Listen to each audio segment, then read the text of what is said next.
Hello and welcome to Cricket Happenings, dear friends and subscribers.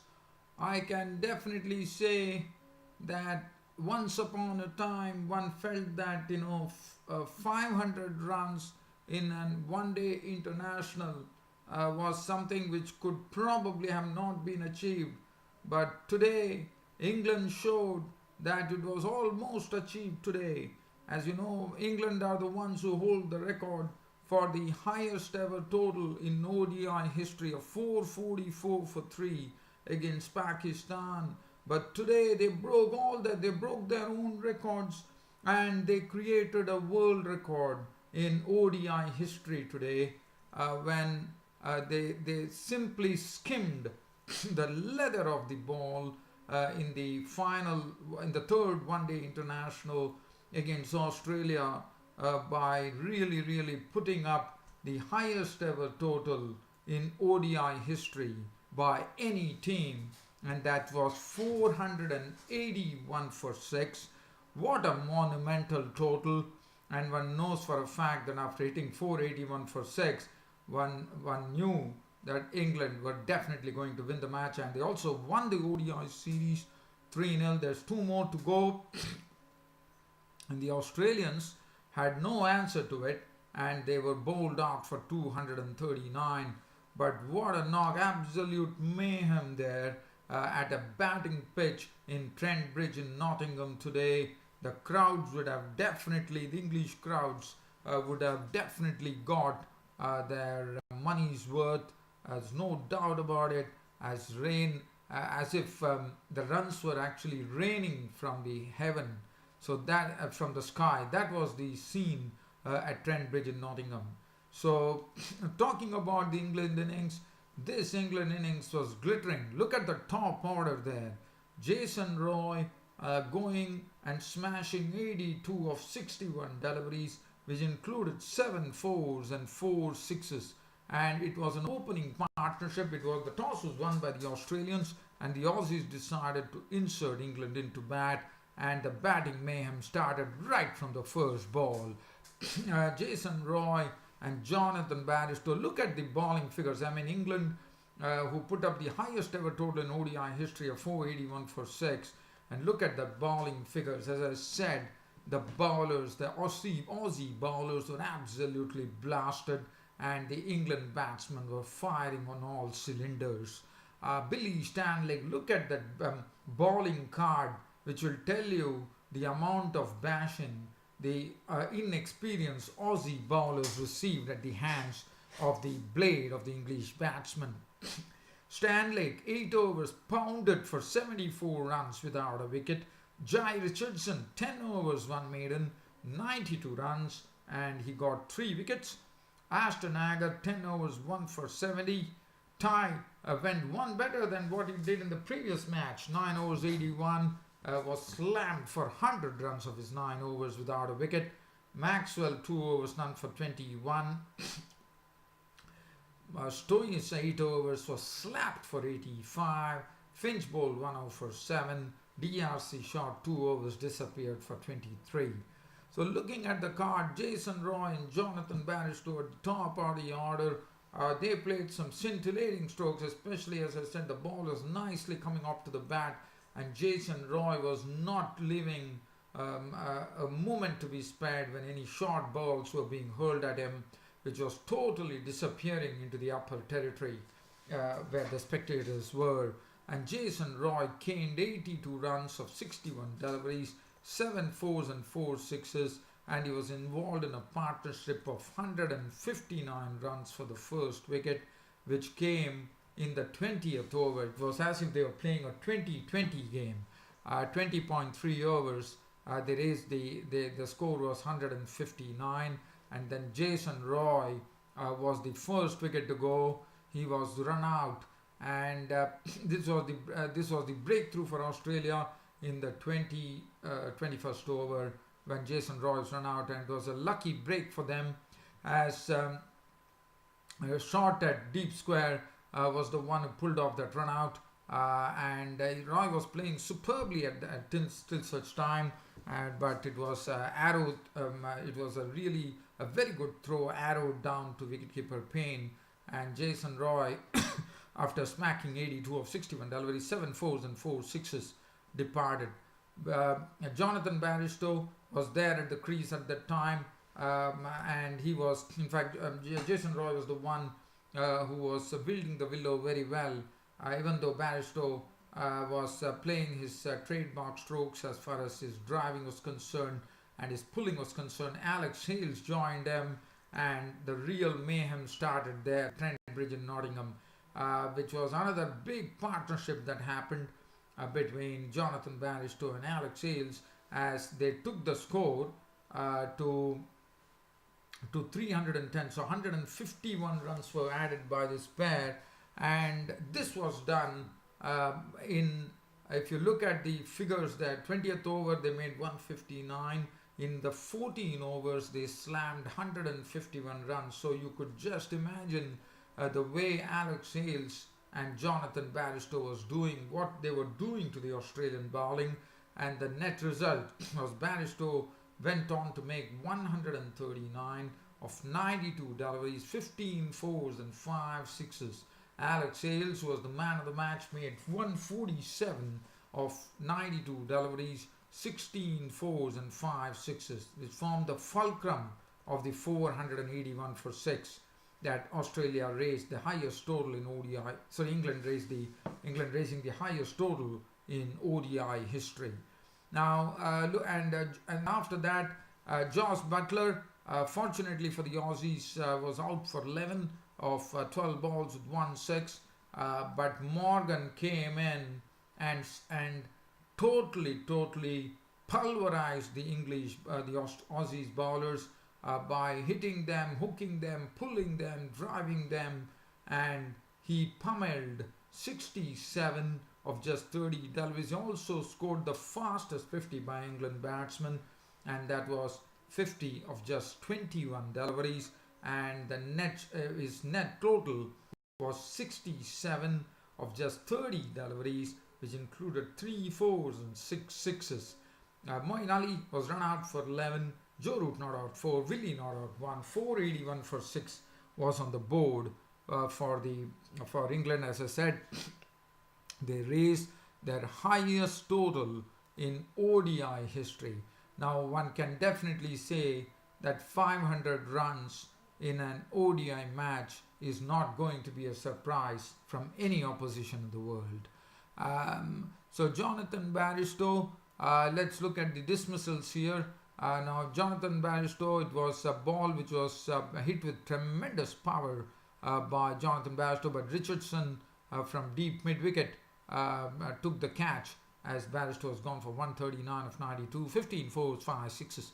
Alex Hales, the other wicket, he was victim of the bowling of Jai Richardson, who took 3 wickets there, and he tried to heave him over the and it was also good to see that Alex Hales, who was struggling with his form, finally came in very good. And what a knock from Alex Hales, 147 of 92 deliveries, 16 fours and 5 sixes, getting him the man of the match award. Josh Buttler was a victim of the bowling of Richardson, but as I said, all the Aussies were very lucky that Buttler did not come to the party, and otherwise I think they could have probably gone 520 runs in this one-day international. And this was a full delivery where Buttler tried to pummel him, but unfortunately the ball went into the air, and it was a slower ball from Richardson. Finch taking the catch. He was gone for 11. Morgan, as I said, pulverized the Aussie bowling, and Morgan was he was probably trying to get a ball which was coming on the onside. It was coming on towards the leg side, and he actually put the ball into the air. Payne took the catch. Moeen Ali was run out, as I said, and 481 for 6 was a mammoth score by the Englishmen at Trent Bridge in Nottingham. One knew that Trent Bridge in Nottingham was a perfect batting paradise, as I said yesterday, and England definitely proved that today to the hilt. Now, as far as Australia were concerned, they were given a target of 482 runs to win from their 50 overs. Let's look at the card there. So looking at the card, the chase started off with DRC shot and Travis, and DRC shot started off with a real bang as he and the other batsman Travis Head were doing a very, very good job at that stage. In 3 overs they had put on 27. DRC shot had hit a 6 and a 4, and but his wicket fell. In fact, he was the first wicket to fall today. DRC shot was caught by Moeen Ali of the bowling of Willie. Now this was a ball which DRC shot actually chipped it in the air and probably going through the shot a bit too early, and Moeen Ali taking the catch of Willie. So that was wicket number 1. After that we had Shaun Marsh and Travis Head at the crease, and they pushed the score on to 95 until such time. If you look at the run rate there, the 481 required a run rate of 9.62, but they were then and thereabouts with some 8 runs per over when this pair of Travis Head and Marsh were at the crease. And Travis Head also received a sort of a sort of a body blow from Mark Wood too. But then, while this partnership was going on, and this partnership had taken the score to 95, Travis Head's wicket fell. He was got and bowled by Moeen Ali for 51 of 39, 7 fours.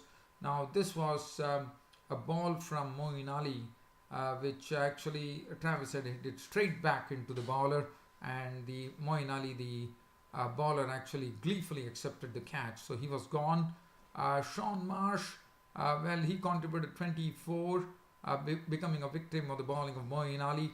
Now this is a ball where Shaun Marsh tried to hoik Ali into the stands, but Plunkett, a tall guy, actually went on to pick up the catch. He was trying to hit him down the ground, but Plunkett, with his height, made no mistake, and he was gone.